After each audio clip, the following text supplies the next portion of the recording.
Alors, je pense que la plupart d'entre vous me connaissent déjà, mais je vais quand même faire une petite introduction rapide. Je m'appelle Anaïs, j'ai 20 ans, je vais doucement sur mes 21.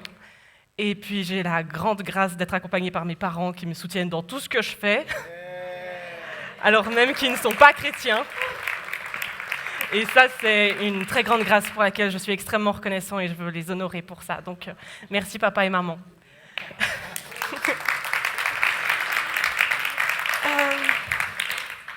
C'est drôle comme les choses sont guidées, parce que la première chanson qu'on a chantée, c'est Je veux proclamer le nom de Jésus. Et puis on proclame justement, enfin d'ailleurs toutes les chansons parlent du fait de l'amour de Dieu et de proclamer cet amour et de le vivre et de le laisser changer les choses et transformer tout ce qui est, puis tout ce qu'on vit, puis tout ce qu'on est. Et puis quand je suis venue à Christ il y a 3 ans maintenant, c'était quelque chose que je n'avais pas conscience du tout. C'était mon identité, c'était ma valeur, c'était qui j'étais.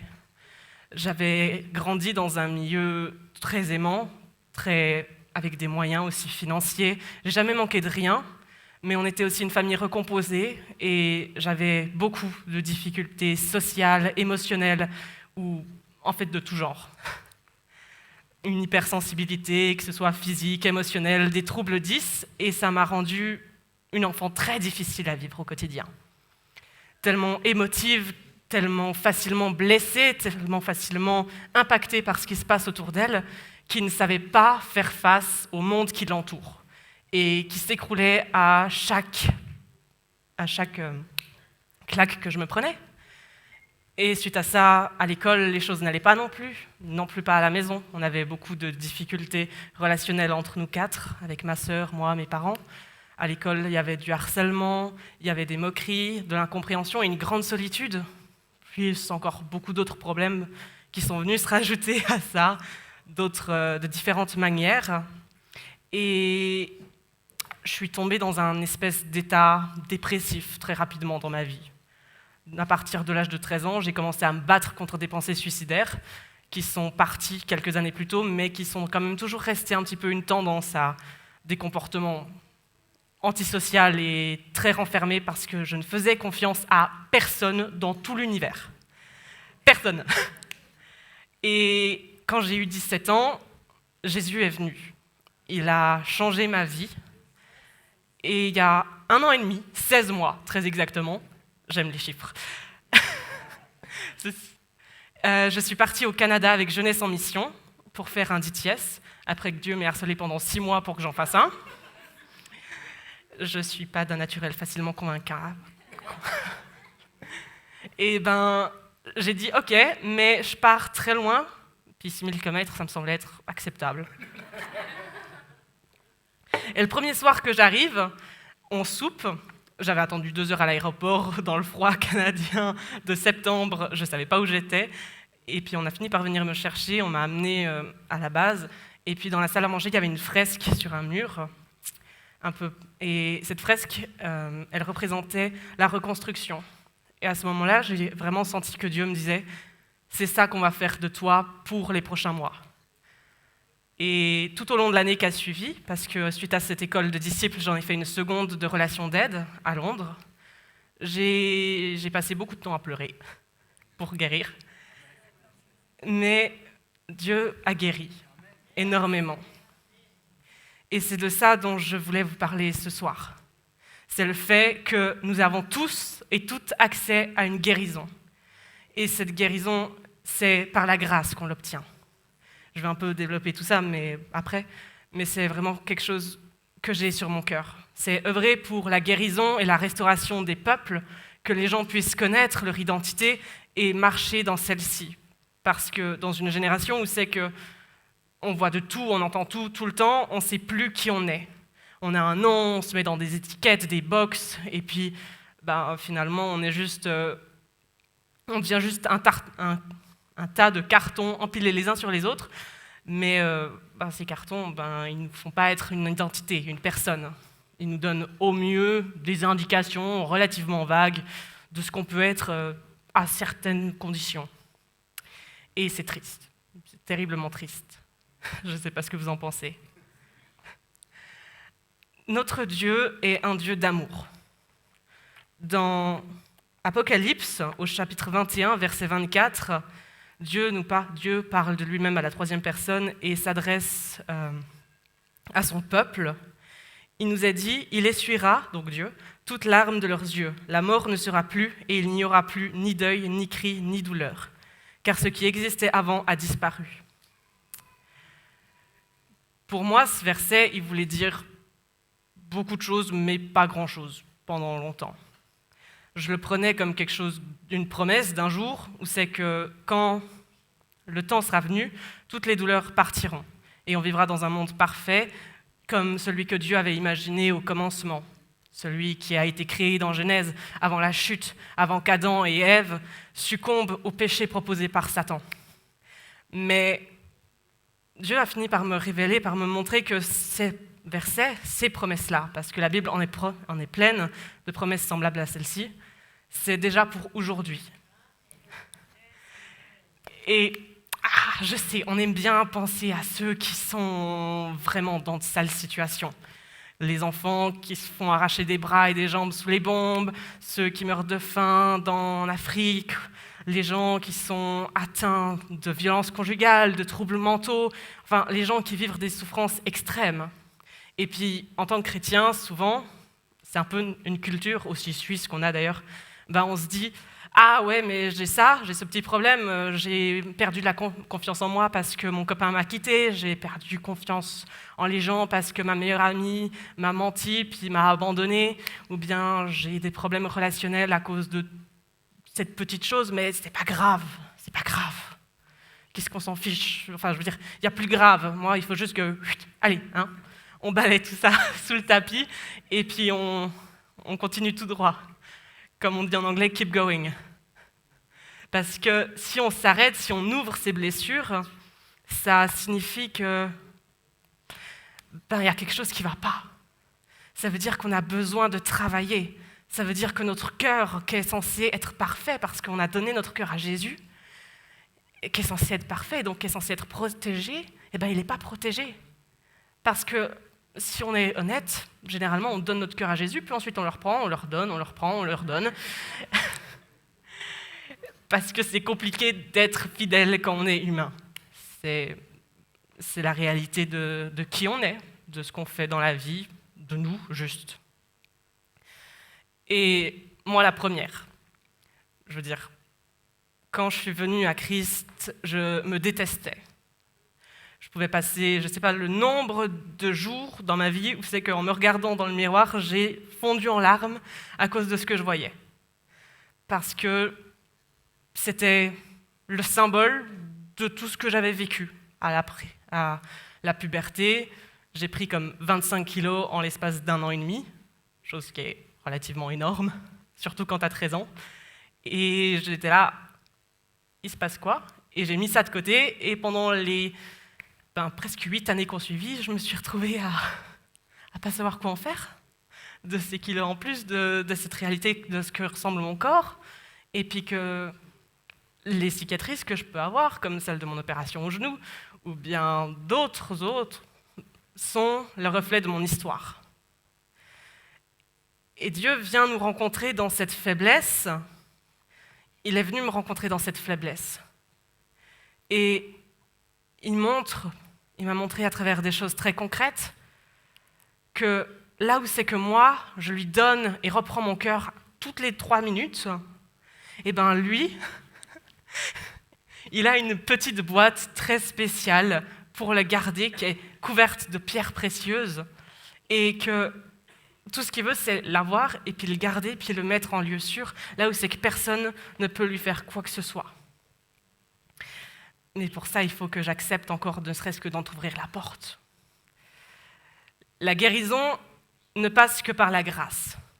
La grâce de Dieu, c'est la capacité de Dieu de venir nous rencontrer dans notre humanité, dans nos peines, dans nos souffrances, dans nos peurs, dans notre faillibilité, ou quelque chose comme ça,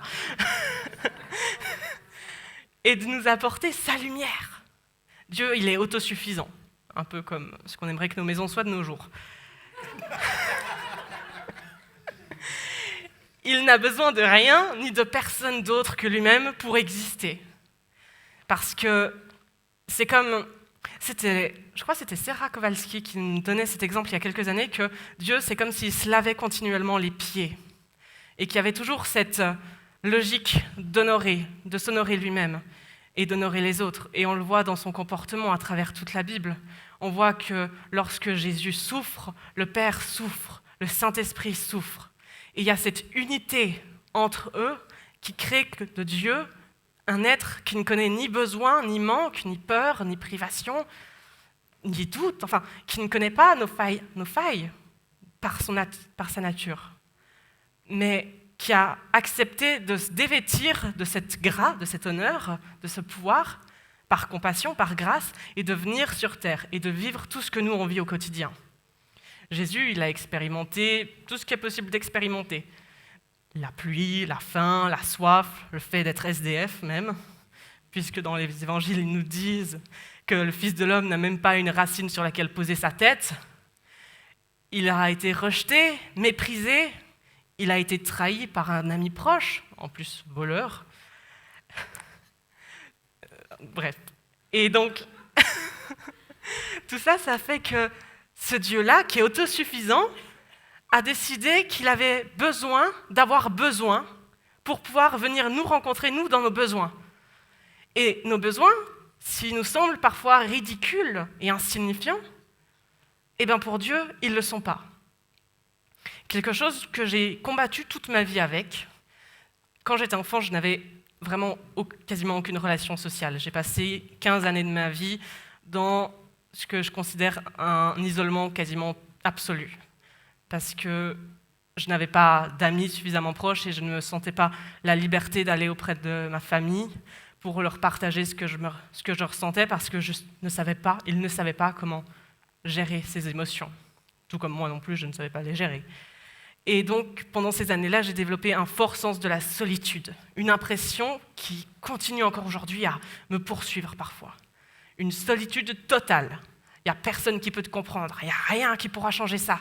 Tu es seul, tu vas mourir seul, tu vas vivre seul, et il n'y a pas d'autre choix. C'était pas sympa dans ma tête à l'époque. Et alors qu'un jour, je parlais à Dieu de ça. J'étais dans une salle de danse, dans un studio de danse, je dansais un peu, j'aime bien danser parfois. Et je discutais avec Dieu à ce moment-là d'à quel point je me sentais seule et à quel point ces émotions que je ressentais, qu'on m'a toujours appris qu'elles étaient au mieux trop fortes, au pire pas normales, et ben, elles venaient de lui, qu'il m'a créé de cette manière-là, qu'il m'a créé avec de l'empathie, qu'il m'a créé avec de l'hypersensibilité. C'est lui qui a voulu que je ne supporte pas, par exemple, des feuilles trop blanches en plein soleil, que ça me fasse mal aux yeux, ou que je sente un sang bon depuis le premier étage et que je descende au rez-de-chaussée pour l'éteindre. J'ai rendu ma mère folle avec ça des dizaines de fois. Et donc, ça, pour la première fois, quelqu'un vient me rejoindre dans cette solitude. Et il n'y a plus de solitude, mais il y a la notion et la conscience que celui qui est le créateur a créé les choses d'une certaine manière et qu'elles ont été corrompues, mais que cette corruption ne change pas le fait que les choses ont été créées de cette manière. On pourrait prendre l'exemple des diamants.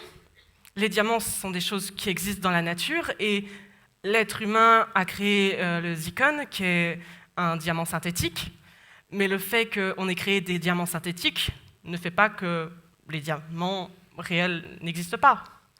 Ça ne fonctionne pas comme ça. Mais ça change la valeur.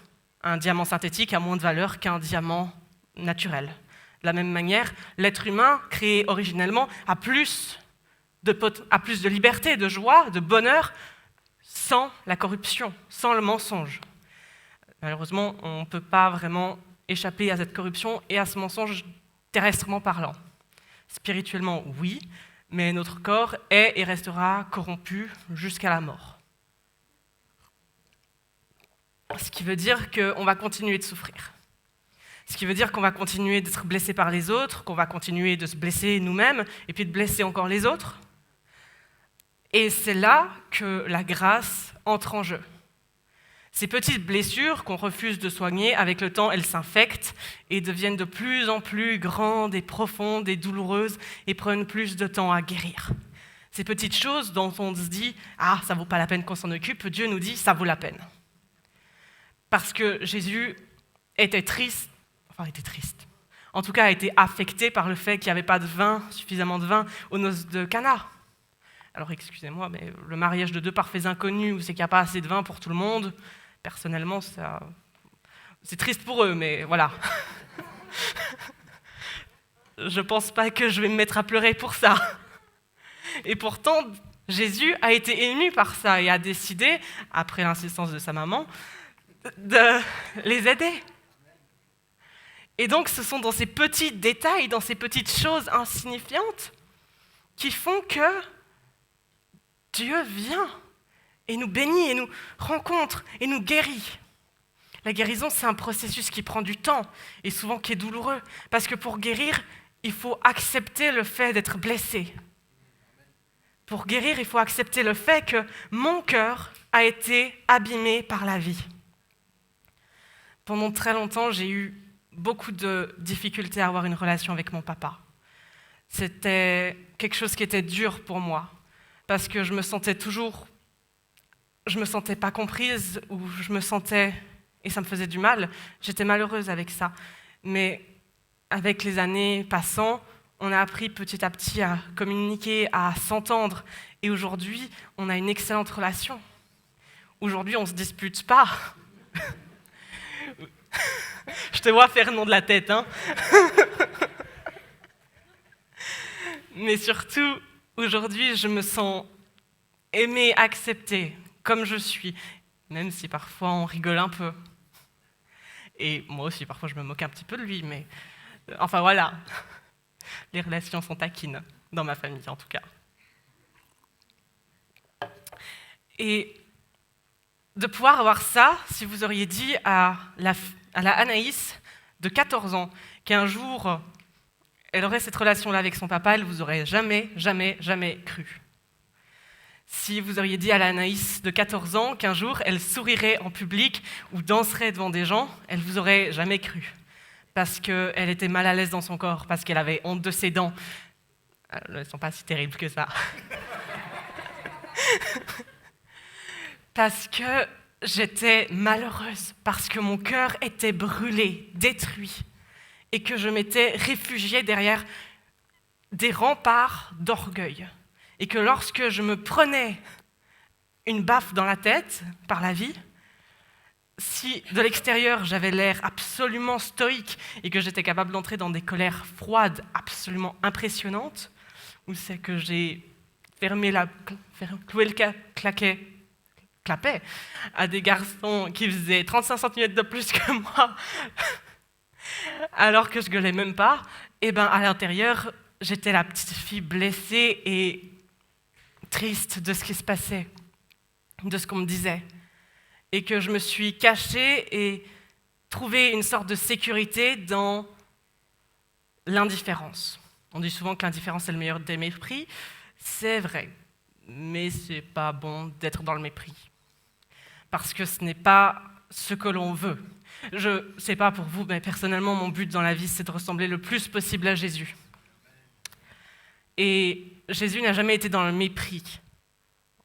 Je veux dire, Nicodème, qui était un grand prêtre savant, qui était un prêtre de l'Éternel à Jérusalem, ils ont cette conversation surréaliste sur la nouvelle naissance, où c'est que Nicodème, avec toute sa connaissance, demande à Jésus mais comment un homme dans son vieil âge peut renaître? Est-ce qu'il doit retourner dans le ventre de sa mère?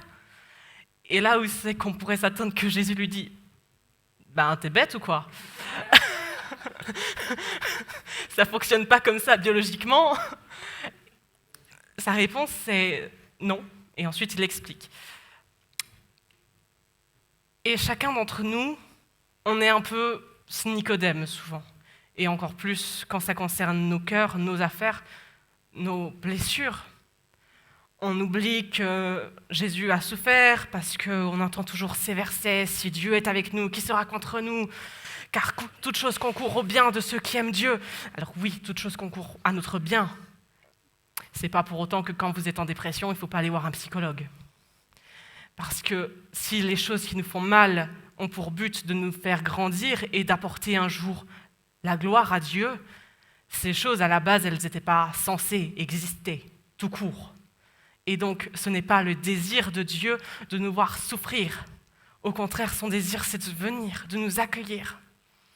Et dans les toutes petites choses comme dans les immenses, d'ouvrir ses bras et de nous laisser aimer et être guéris par cet amour, comme on le disait plus tôt. Quand il n'y a plus d'espoir, j'ai connu beaucoup de désespoir, à plein de périodes.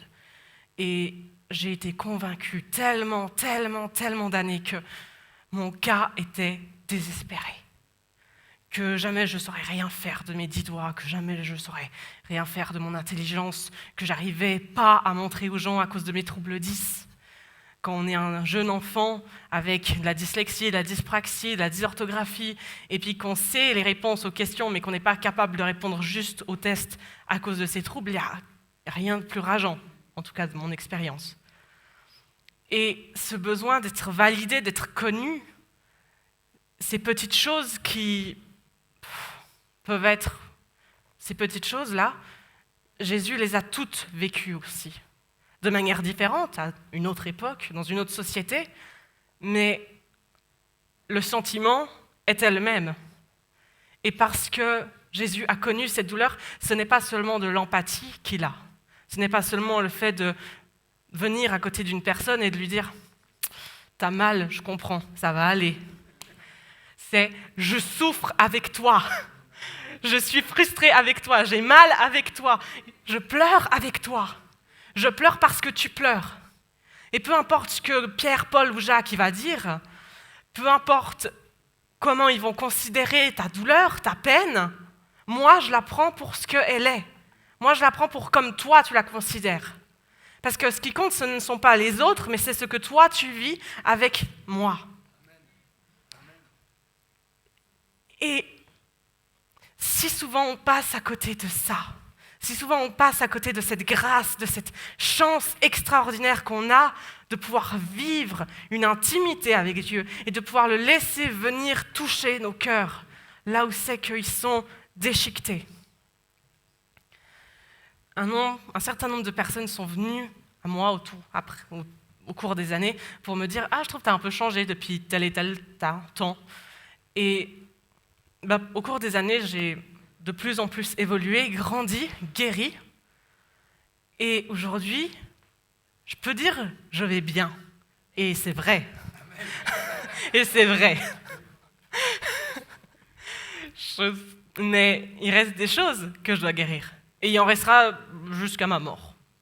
Parce que même si j'aurais guéri un jour tout ce qui revenait de l'enfance, tout ce que j'ai vécu durant les 20 dernières années, il y aura tout ce qui sera venu pendant ma 21e, pendant ma 22e, et puis ainsi de suite.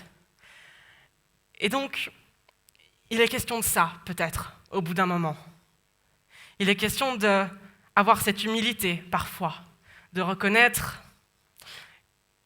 qu'on ne sait pas, qu'on a peur. La peur est juste, la peur est vraie. J'avais terriblement peur d'être guéri. Parce que quand tu as mal, quand tu t'y accroches, comme si ta vie en dépendait, c'est comme si tu tenais des ronces dans tes mains.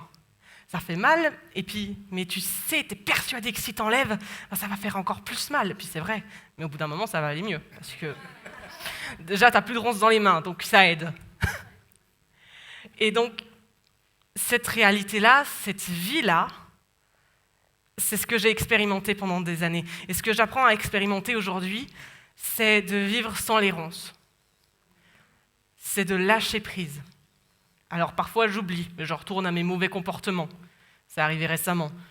Pendant très longtemps, je refusais de faire quelque chose qui aurait pu être bon pour moi, parce que j'aurais pu le faire pour quelqu'un d'autre. Enfin, vous voyez, faire quelque chose qui est bon pour soi au final, mais le faire pour une mauvaise raison. Et j'étais sortie de cette mentalité, et récemment, le Saint-Esprit m'a allumé une petite lumière, c'est qui m'a fait « Ouais, Anaïs, t'es en train de le refaire là. » Et j'ai envie qu'on puisse chacun marcher dans cette vérité, dans cette liberté-là. qu'on puisse marcher dans cette liberté de reconnaître qu'on a peur, qu'on est effrayé, qu'on ne veut pas parfois guérir. Marcher dans cette réalité que le monde, il est dur, et puis que la vie, elle ne fait pas que du bien parfois. Et que on peut être désespéré ou on peut avoir de l'espoir et puis on peut croire que Dieu va faire, mais on n'en peut plus d'attendre parce que ça fait des mois, des années qu'on attend cette guérison, cette promesse qu'on a reçue il y a 20, 30 ans. Je vous dirai quand j'aurai 30 ans. Et ça, ce sont des choses qu'on passe parfois à côté, mais qui n'est pas le cœur de Dieu qu'on passe à côté. Parce que dans la peur, dans la colère, dans toutes les sensations, dans tous les sentiments qu'on peut avoir, il demeure la grâce de Dieu. Une grâce douce et pleine de bonté, de patience, de douceur. Je ne sais plus le passage par cœur, mais à plusieurs reprises, Dieu se décrit comme lent à la colère, riche en bonté, en amour, plein de douceur et tant d'autres choses. Et ensuite, on crie « Alléluia, Amen !» Le soir, quand on est dans notre lit en train de pleurer, on se souvient beaucoup moins. Et c'est là qu'est toute la misère dans tout ça. La véritable misère spirituelle, ce n'est pas le fait d'être blessé, ce n'est pas le fait de ne pas être un grand orateur, ce n'est pas le fait d'avoir peur ou de douter. La véritable misère spirituelle, c'est que lorsqu'on est à l'église, on se souvient de la bonté de Dieu, et lorsqu'on a besoin de cette bonté, on l'oublie. Parce que sans grâce, sans bonté, il n'y a pas de vie. Chaque souffle, chaque parole que je suis capable de prononcer est le fruit de la grâce de Dieu. Qui je suis n'est que le fruit de cette grâce. Je n'aurais jamais dû naître. Je suis un miracle. Entre parenthèses. Non, mais dans le sens... Et d'ailleurs, c'est ce que mon nom veut dire. Grâce. Bref. C'est quelque chose que Dieu m'avait mis en tête il y a quelques semaines. Je voulais vous le placer.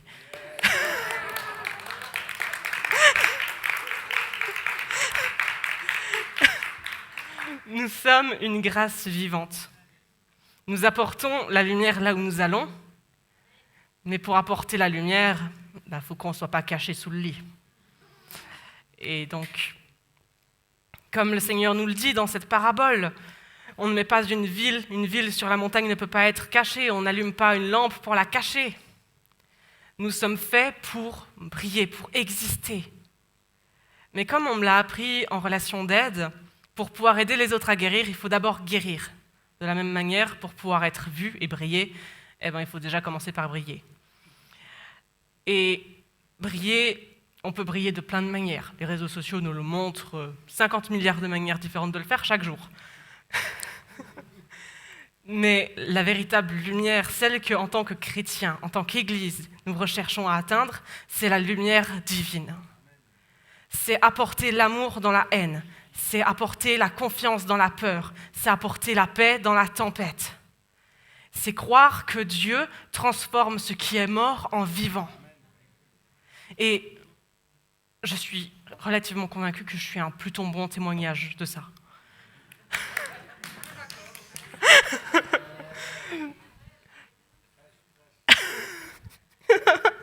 Merci David.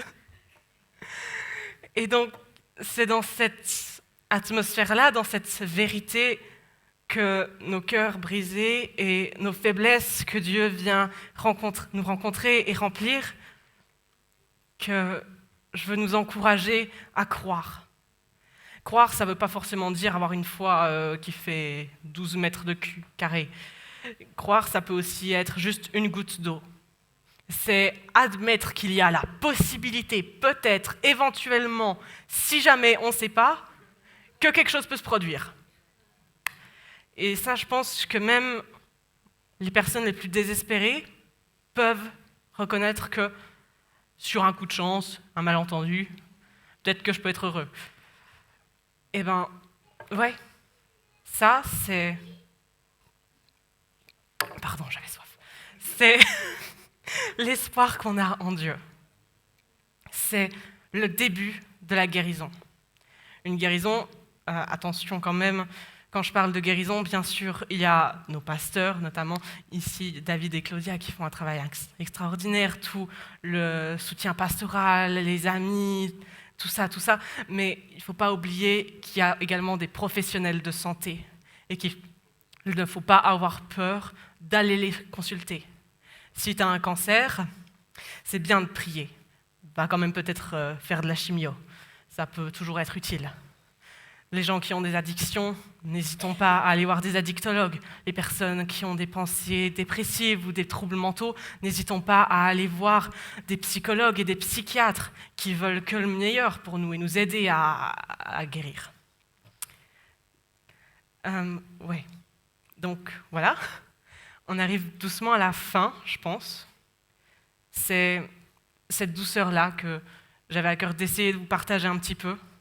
La douceur de notre Père, la douceur de l'Esprit qui guérit, qui survole nos assemblées et qui prend soin de nous, que ce soit quand on est tous ensemble ou chacun dans sa chambre, et puis entrouvrir peut-être la porte dans certains cœurs, en tout cas donner peut-être l'idée à certains cœurs que peut-être on peut dire, peut-être Dieu, tu peux faire quelque chose pour moi, dans cette situation, dans ça, avec cette personne, avec ces choses-là, avec mon argent, avec tout. Et je ne me voyais pas forcément finir ce temps de prédication sans prendre peut-être juste 2 minutes pour pouvoir nous mettre face à Dieu dans l'humilité, dans le silence, dans toute notre totalité, en acceptant toute la peur, toutes les mauvaises émotions qu'on peut ressentir par rapport à la guérison, par rapport à ce qu'on sait qui est blessé en nous, et demander à Dieu où c'est que je suis blessé, où est-ce que tu veux me réparer? Est-ce que tu peux m'aider à être prêt à être guéri? Et donc, oui, voilà, je vais prier, et puis on va prendre 1 minute de silence pour écouter en silence. Seigneur Jésus, je te remercie pour toutes les personnes présentes ici. Je te remercie pour chacune d'entre eux, de leur vie.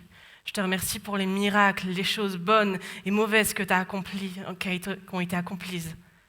Je te remercie parce que tu es bon et présent, parce que ta douceur nous envahit et est toujours là avec nous. Je prie que tu puisses maintenant venir révéler et ouvrir les yeux, Seigneur. Que ce qui est blessé, que ce qui est endommagé puisse être révélé et que ceux qui ont peur puissent faire ce pas de foi, de dire peut-être, Dieu, s'il te plaît, aide-moi à peut-être un jour avoir la force de te dire oui, guéris-moi. Dans ton nom, Jésus, je te remets chacune de ces vies.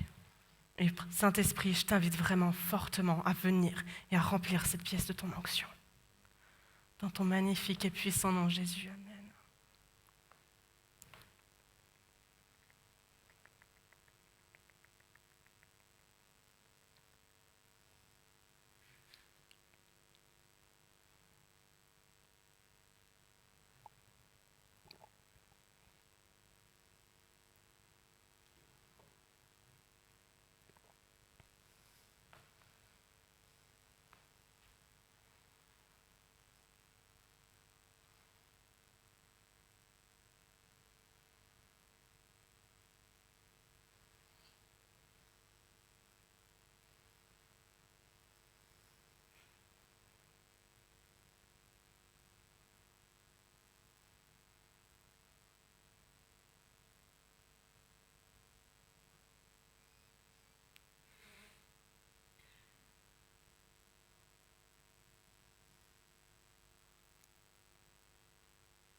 Est-ce que vous avez des réponses ou vous avez besoin de plus de temps? Je ne sais pas. Ok. En tout cas, c'est tout ce que je voulais vous partager ce soir. Et puis, je vais vous encourager à commencer cette semaine dans l'amour du Père, de plonger dans ses bras et de croire que notre Dieu peut encore accomplir l'impossible. et que juste avoir de la joie et ne serait-ce qu'un tout petit peu d'amour en plus, accepter de recevoir cet amour qui change les vies.